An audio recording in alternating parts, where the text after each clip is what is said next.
নমস্কার বন্ধুরা, পিঙ্কি রান্নাঘরে সবাইকে অনেক অনেক শুভেচ্ছা ও শুভকামনা রইল। তারপর দেখো, আজকে সিম দিয়ে দারুণ সুন্দর টেস্টি একটা রেসিপি তোমাদের সাথে শেয়ার করব। গরম ভাতের সাথে কিন্তু অপূর্ব লাগবে খেতে।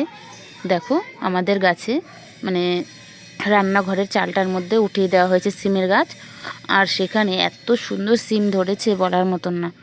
দেখো, তোমাদের দেখাচ্ছি আমি কত সুন্দর সিম ধরেছে। পুরো চালটা একদম মানে ছেয়ে গেছে সিম গাছে, আর এত সুন্দর সিম ধরেছে, দারুণ সুন্দর। দেখো,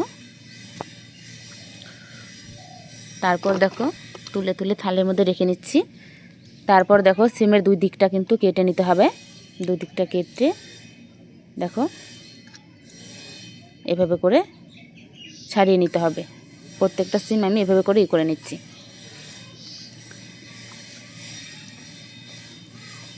আর ভিডিওটা দেখতে দেখতে বলে দিও কে কোথা থেকে দেখছো। অবশ্যই আমার ভিডিওগুলো যদি ভালো লাগে তাহলে চ্যানেলটি সাবস্ক্রাইব করে পাশে থেকো বন্ধুরা।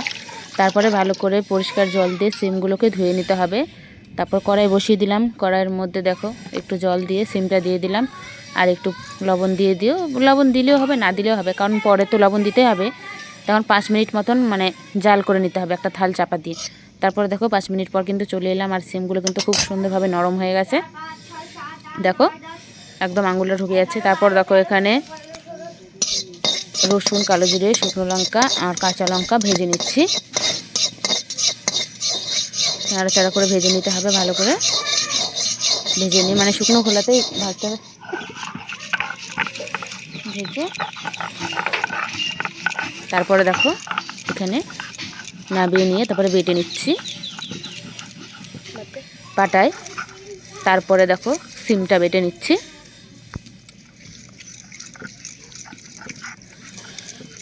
সিমটা বেটে ভালো করে ওই রসুন লঙ্কার সাথে মিশিয়ে নিতে হবে, বেটে একসাথে।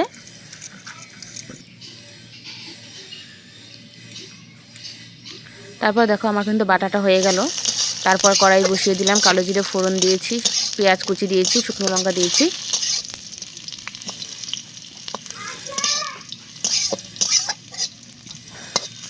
দেওয়ার পর কিন্তু মানে লাল লাল করে পেঁয়াজটা ভেজে তারপরে সেই বেটে রাখা সিমটা দিয়ে দিতে হবে।